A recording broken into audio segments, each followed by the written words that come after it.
سورة الفيل. سورة الفيل تا الفيل هاتي ته ویل کېږي.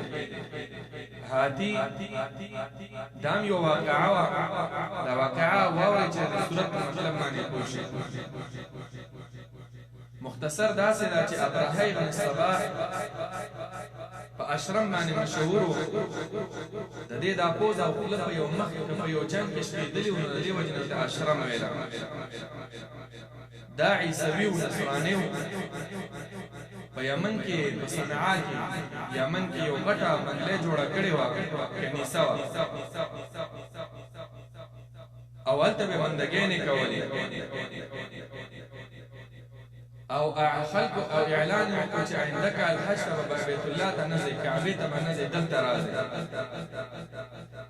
په دې کې د عربو یو سړی و، موسی ورله ورله او لاړ او مالته ډک او دسمات د دوی په دې معبد او عبادتخانه کې وکړل. سړی ډېر غوسه شو چې دا زما د قبلې او زما د عبادتخانې بېعزتي دې کړې دي، زه به دا کعبه ورانوم. بعض روایتو کې راځي چې څه خلک و عرب و تجارت دپاره تلل، دلته یې ډډه وواله، ځان ته یې اور بل کړو، ځان یې ګرمو. نو دا اور داسې خور شو، دا ګرجې ته ورننوتو، دغه ټوله ګرجه وسوځېده. چې وسوځېد هغه چې معلومات وکړو چې دا عربو راغلي دي، اور یې اچولی دی دې زمونږ ګرجې ته، زمونږ هم دا ورانه او ډېر په غرور او ډېر په تکبر سره ابرهه قسم وکړو چې زه هم دا کعبه ورانوم، او د ځان سره مضبوط هاتیان دا را روان کړل او لښکر یې ورسره د مزدلفې او د مینا په منځ کې واضح مفسر ورته وایي چې هلته راورسېده. نو دا فیل چې دی هادي دا نور مخکې نه کړو، په کوم فیل باندې چې دی سو خدا دا کوشش کوي چې بس لاړ شي او حمله وکړي، نه راایساري نه راایسارېدو. الله په درباره نه مرغان راولېږه، ټوټکر کې شانتي و او په خوله کې یې کاڼي وو. هغه کاڼي چې په دوی لګېدل نو دوی به زره زره کېدل، ټمبم ورسره.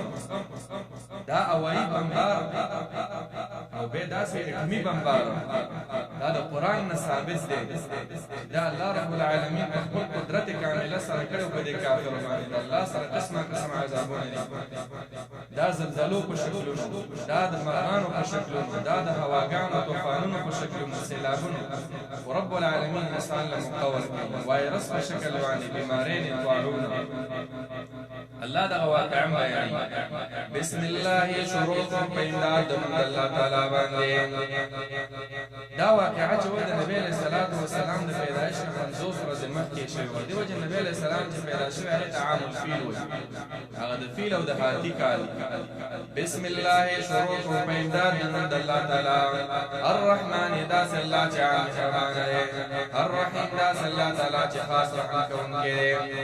الم تر آیات نه ګورې، الم تر کیف فعل ربک، آیات نه ګورې کیف فعل ربک چې څنګه کار وکړو ربک ربستا باصحاب الفیل، هغه خاوندانو د هاتیانو والا باندې رب العالمین څنګه وکړل. الم یجعل آیا ونګرځو رب العالمین کیدهم چلونه د دوی چلی داو چې دوی کعبه ورانوله، الله ذلیل کړله. فی تضلیل هغه چل د دوی ونګرځو، فی تضلیل بیکارا، رب العالمین ورله دا چل هغه بیکاره کړو، بیکاره یې کړو. چې کوم چلونه جوړ کړي وو هغې چل ته هغه ونه رسېدله، بې فایدې وګرځېدل ټول چلونه.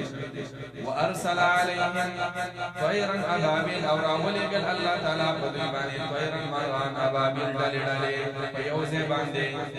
طیرا مرغان ابابیل، ډلې ډلې مرغان راغلل په دوی باندې، دغه کاڼي دا راوورول. ابابیل معنا دا هم د المتتابعه، یو بل پسې را روان، الکثیره ډېر زیات، والمجتمعه په یو ځای باندې یو بل پسې و ډېر زیات الله راولېږل. د اسمان یې سم بند کړو چې ډېر زیات د مرغان مخیل کړی وي، د مرغانو له لښکرې داسې پرې راغلي. د الله نه یره پکار ده عزیزان، په هر وخت کې الله قادر دی چې انسان له عذاب ورکړي، خو یره پکار ده.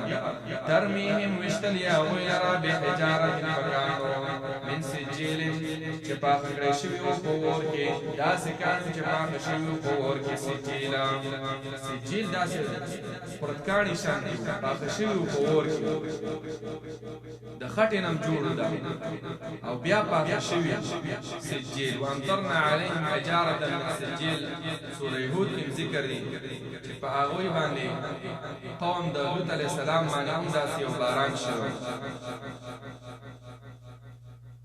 فجعلهم نوی گرزول دوی لرا کعصف پشانت دبوسو مکفول خوڑلے شوی اے داسی شو کبوس خوڑلے شوی خوشایانو پشانت بوس چی او خوڑلے شوی معدی تلارشی زرس درشی بیا راوزی اغی تا خوشایان اغا ویلکی قرآن اغا اصطلاح استعمال نکرلا وجه دینا چو قرآن دا ادب کتاب دینا معنی ام دغا دا کعصف مکفول دوی ما او خوڑلے شو زرس درشو ختم شو داسې شو رب العالمین تبارک په دې صورت کې د الله قدرت او د الله رب العالمین قدرت معلوم شو دویم چې څوک د الله خلاف کوي داسې عذابونه سره